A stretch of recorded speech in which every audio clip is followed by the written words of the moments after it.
ഞാനേ കഴിഞ്ഞ ദിവസം ഒരു സ്ഥലത്തെക്കുറിച്ച് കഥ പറഞ്ഞപ്പോൾ എനിക്ക് ഏറ്റവും കൂടുതൽ വന്ന ചോദ്യം ഇതായിരുന്നു: എവിടെയാണ് ഭൂമിയിലെ ഈ സ്വർഗം? പലരും കരുതിയത് അത് സ്വിറ്റ്സർലാൻഡ് ആണെന്ന്. എന്നാലല്ല. ഇതാണ് യൂറോപ്പിലെ വടക്ക് കിഴക്കൻ ഇറ്റലിയിൽ സ്ഥിതി ചെയ്യുന്ന ലോകത്തിലെ തന്നെ ഏറ്റവും മനോഹരമായ പർവ്വതനിരകളിലൊന്നായ ഡൊളോമൈറ്റ്സ്. മേഘങ്ങളെ തൊടുന്ന പാറക്കൂട്ടങ്ങളും കാലത്തെ പോലും ശാന്തമാക്കുന്ന നിശബ്ദതയും ഓരോ വളവിനപ്പുറവും ഒരു പുതിയ ചിത്രമായി തുറന്നു വരുന്ന വഴികളും, അതാണ് ഡൊളോമൈറ്റ്സ്.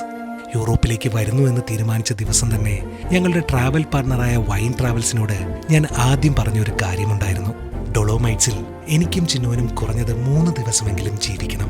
കാരണം പഴയ ക്ലാസ്മേറ്റ്സ് നോട്ട്ബുക്കുകളുടെ ചട്ടയിൽ മാത്രം കണ്ടിരുന്ന ആ മനോഹര കാഴ്ചകൾ കണ്ണും മനസ്സും നിറയെ ആസ്വദിച്ച് തീർക്കാൻ ഞങ്ങൾക്ക് കുറഞ്ഞത് അത്രയും ദിവസമെങ്കിലും വേണ്ടിവരുമായിരുന്നു. ഇറ്റലിയിലെ വെനീസിൽ നിന്നും സ്വയം വണ്ടി ഓടിച്ച് എന്റെ പിറന്നാൾ കേക്ക് മുറിച്ച് ഡൊളോമൈറ്റ്സിലേക്കുള്ള യാത്ര തുടങ്ങുമ്പോൾ മനസ്സിൽ പോലും കരുതിയിരുന്നില്ല എന്റെ ജീവിതത്തിലെ ഏറ്റവും മനോഹരമായ പിറന്നാൾ സമ്മാനം എന്നെയും കാത്ത് ഇവിടെ ഇരിപ്പുണ്ടെന്ന്.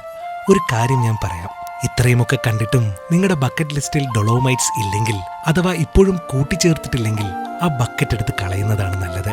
എന്തായാലും ഒരിക്കൽ കൂടെ ഞാൻ നന്ദി പറഞ്ഞുകൊള്ളട്ടെ ഈ ഭൂമിയോടും, ഇതെല്ലാം സൃഷ്ടിച്ച ആ ദൈവത്തിനോടും, പിന്നെ ഇതെല്ലാം കാണാൻ പ്രചോദനം തന്ന നിങ്ങൾ ഓരോരുത്തരോടും, പിന്നെ ഞങ്ങളെ ഇങ്ങോട്ടേക്ക് എത്തിച്ച ഞങ്ങളുടെ ട്രാവൽ പാർട്ണർ എന്ന പേരിന് മാത്രമല്ലാതെ എപ്പോഴും ഒരു വഴികാട്ടിയായി കൂടെയുണ്ടായിരുന്ന വൈൻ ട്രാവൽസിനും ദേ ഈ കാണുന്ന കുന്നോളം നന്ദി. ഇവിടെ വന്നതിന് ശേഷം മനസ്സിലാക്കിയ ഒരു കാര്യം പറഞ്ഞുകൊണ്ട് ഞാൻ ഈ കഥ അവസാനിപ്പിക്കട്ടെ. പ്രകൃതിയുടെ ഏറ്റവും മനോഹരമായ ഭാഷ നിശബ്ദതയാണ്.